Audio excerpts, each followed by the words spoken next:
If you watch your own life carefully, you will see that the moments of unhappiness are not born when an event happens.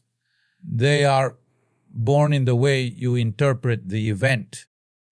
The same situation can make one person laugh and another person cry. This should tell you something very important. The source of happiness or misery is not in the situation itself. It is in the way you are.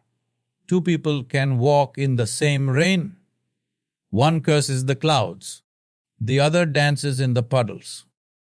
Clearly, it's not the rain's fault.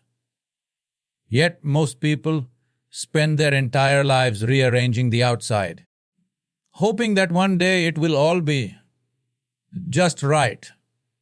The problem is, the world outside is not in your control. And even when you think it is, it changes in ways you never expected. You might get the perfect job, and still the mind finds a reason to complain. You might marry the person you thought would complete you, and yet feel empty after some time. This is because your inner state has not been taken care of. It has only been distracted with new toys. Think about it. If external events truly had the power to create happiness, then anyone with wealth, beauty, status, or success should be overflowing with joy. But we see miserable faces in the most luxurious places and light-hearted laughter in the humblest of villages. What does this mean? It means that life situations are only a background. The real movie of happiness or misery is playing on the screen of your mind.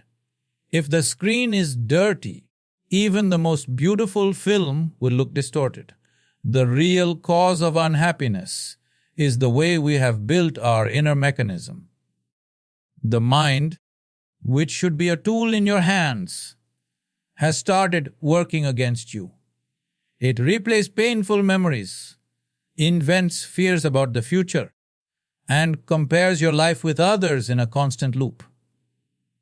This inner disturbance is what keeps you restless, not the outside world. If your inner space were clear and balanced, the same events would pass through you like wind through an open window, leaving no trace of heaviness. When you realize that the root cause of unhappiness lies within, you take the first step toward true freedom. Because if the problem is inside, the solution is inside as well. You no longer have to wait for the weather to change, the people to change, or the circumstances to change. You simply have to learn how to sit with yourself without turning your mind into an enemy. That is when life begins to feel light, no matter what the outside looks like. Most people live as if their emotions are the property of the outside world. A stranger frowns at you, and suddenly your mood collapses. The traffic is slow, and your patience evaporates. Someone praises you, and you feel light as air. Someone criticizes you, and you sink into the ground. Your inner state swings like a puppet on the strings of random events. And the worst part is, you think this is normal. This is how you have been taught to live. By outsourcing your peace to the mercy of circumstances. The problem is that the outside world has no obligation to keep you comfortable. It moves according to its own nature. People will say things you don't like. Markets will rise and fall.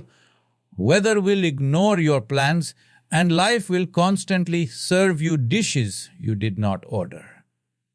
If every change outside must also shake you inside, then your entire existence will feel like a storm. The winds of life will keep blowing, and you will never know what it means to stand still within yourself. We often fail to see that by allowing the outside to dictate our inside. we are giving up the most precious authority. We have the power to choose our response. It is as if you handed the keys of your home to every passerby, then complained when they rearranged your furniture. Why should your joy be held hostage by people who may not even know you? Why should your peace depend on a world that cannot be tamed? The more you hand over this control, the more life will feel like a game you can never win.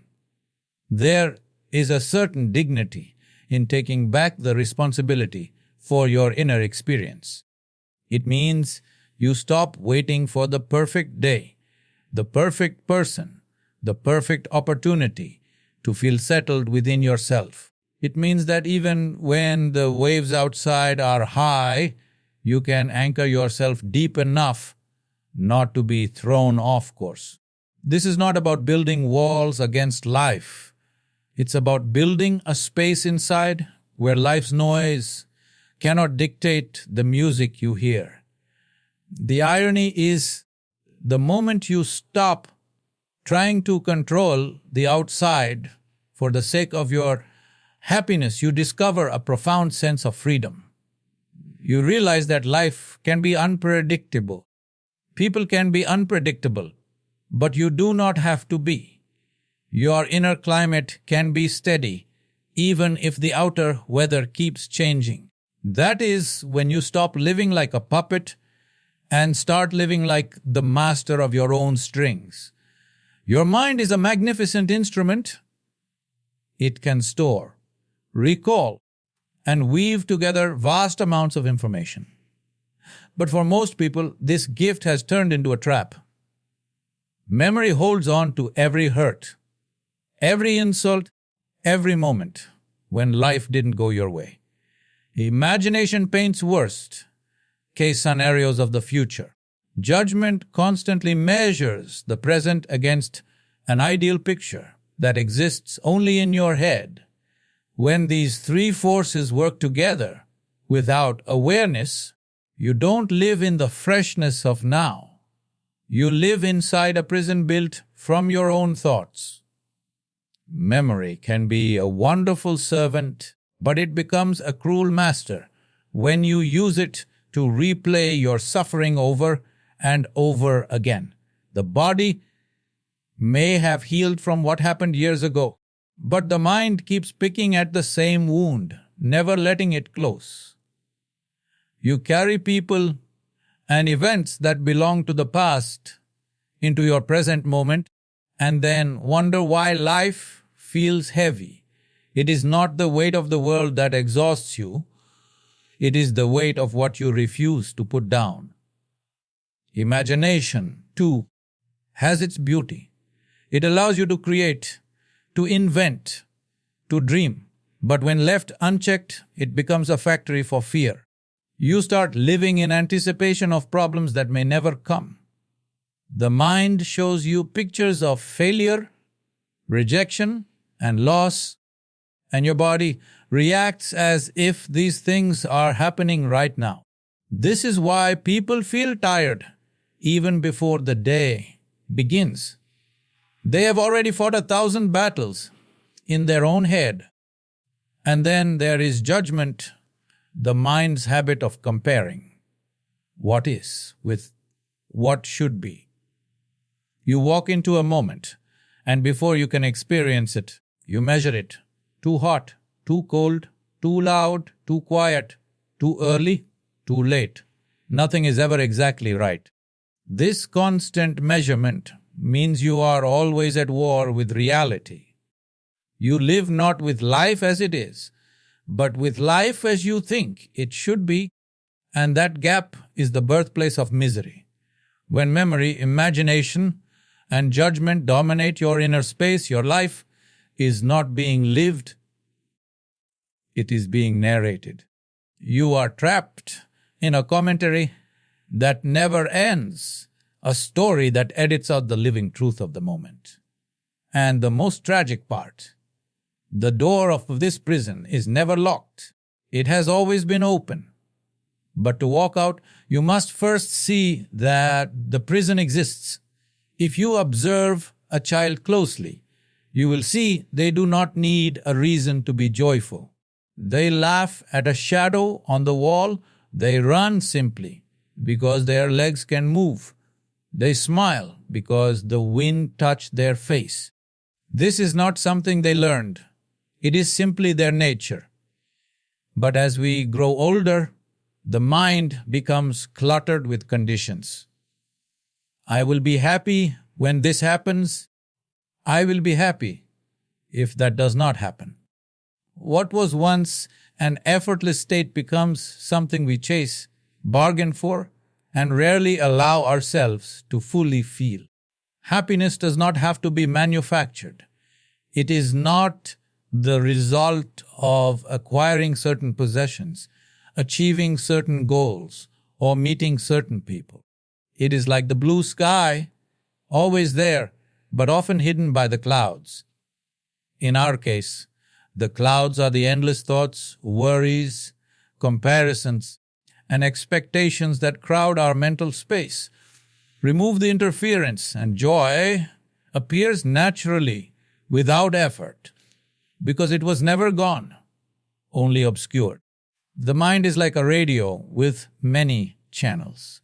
Some play music that uplifts you, some play noise that disturbs you. Unfortunately, most people have forgotten they hold the dial. They leave it on the channel of doubt, anger, and complaint, then wonder why life sounds unpleasant. When you learn to tune out the unnecessary static, what remains is a quiet contentment that does not need external triggers to exist. It is not about forcing yourself to be positive all the time. That is just another form of mental interference. It is about seeing that the turbulence is created by your own thought patterns and gently stepping aside from them. When you stop feeding the noise, the mind settles down by itself, the way muddy water becomes clear when left undisturbed. In that clarity, you discover a happiness that is not an emotion but a baseline of being. The beauty of this state is that it does not depend on everything going right. Even in the middle of challenges, there is a steady background of being that does not vanish. You may still face difficulties, but they do not shake you to the core. When mental interference is removed, life stops feeling like a problem to be solved and starts feeling like a moment to be lived.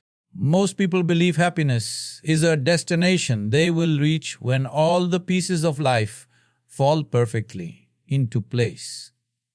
They think, once I have enough money, the right partner, the right home, the right respect, then I will be at peace. But life has a way of showing us that no matter how many boxes you tick, new ones appear. The list never ends. You get one desire fulfilled and another rises immediately, sometimes before you've even enjoyed what you just achieved. This is not because life is cruel. It is because the mind thrives on chasing, not arriving. Imagine running on a treadmill that never stops. You sweat, you strain, you push harder. But no matter how far you think you've come, you are still in the same place. This is what it feels like to rely on perfect external conditions for happiness. The world outside is in constant motion. Markets shift, people change, situations evolve. To wait for all of this to line up just right is like waiting for the wind to blow in only one direction for the rest of your life. It's not going to happen.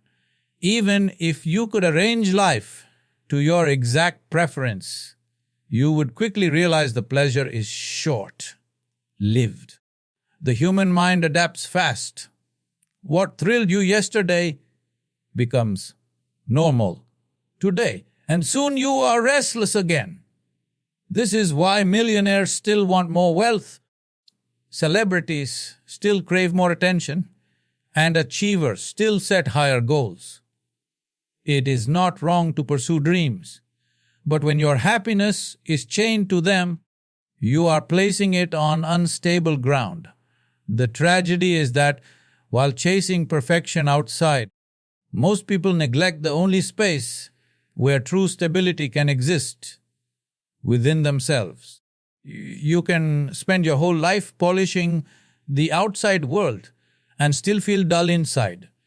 But the reverse is also true if your inner state is balanced. Even imperfect outer circumstances will feel manageable, sometimes even beautiful. The search for perfect conditions then stops being a desperate race and becomes a playful exploration. Understanding this frees you from a life of constant postponement. You no longer say, "I'll be happy when." Instead, you start seeing that you can be at peace now, while still participating in the play of life. You still take action, still build, still create, but without the desperate hope that the next achievement will finally make you whole. This shift changes everything. Not because the world outside has become perfect, but because you have stopped making perfection a requirement for joy.